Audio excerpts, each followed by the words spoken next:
आता पाहूया राज ठाकरेंनी दिलेल्या बिनशर्त पाठिंब्यावरून जे राजकारण सुरू आहे त्या संदर्भातल्या टॉप 9 बातम्या। मनसेचा महायुतीतला प्रवेश धनुष्यबाण चिन्हामुळे फिसकटला। मुख्यमंत्री शिंदे मनसेनं धनुष्यबाणावर लढावं यासाठी आग्रही होते, तर राज ठाकरे इंजिन चिन्हावर लढणार ठाम होते। सूत्रांची माहिती। मनसेला शिवसेनेच्या जागांवर धनुष्यबाण चिन्हावर लढण्याचा प्रस्ताव देण्यात आला होता, मात्र राज ठाकरेंनी प्रस्ताव नाकारला। शिंदे गटाच्या संजय शिरसाटांकडून स्पष्ट। राज ठाकरेंना कमळावर लढण्याचा कधीही आग्रह नव्हता, ते मोठ्या पक्षाचे नेते आहेत। भाजप कधीच कुणाला कमळावर लढण्याचा आग्रह करत नाही। चंद्रशेखर बावनकुळेंचं वक्तव्य। कमळावरचा आग्रह नव्हता, मी पक्षाचा अध्यक्ष आहे, त्यांनी कधीही अशी भूमिका आम्ही मांडली नाही, तेही स्वीकारणार नाही, कारण ते एका मोठ्या पक्षाचे अध्यक्ष आहेत।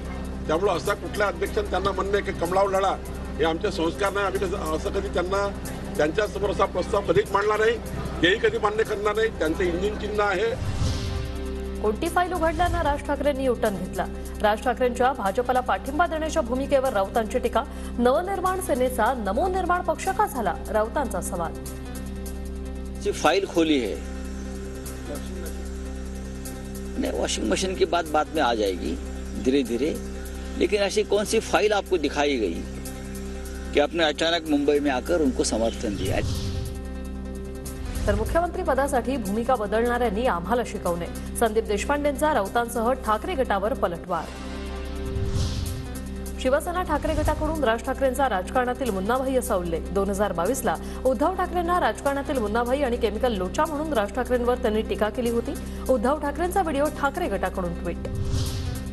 प्रेम म्हणजे प्रेम असतं, यांचं आणि त्यांचं सेम नसतं, यांचं बिनशर्त असतं आणि त्यांचं मुख्यमंत्री पद मागतं। आशिष शेलारांची कवितेतून उद्धव ठाकरेंवर टीका।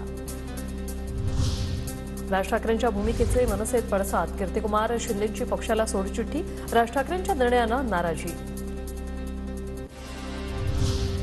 राज ठाकरेंवर दबाव असल्याचं भाषणातून दिसत होतं। ईडीच्या चक्रामुळेच मोदींना बिनशर्त पाठिंबा दिला का, अंजली दमनिया यांचा सवाल।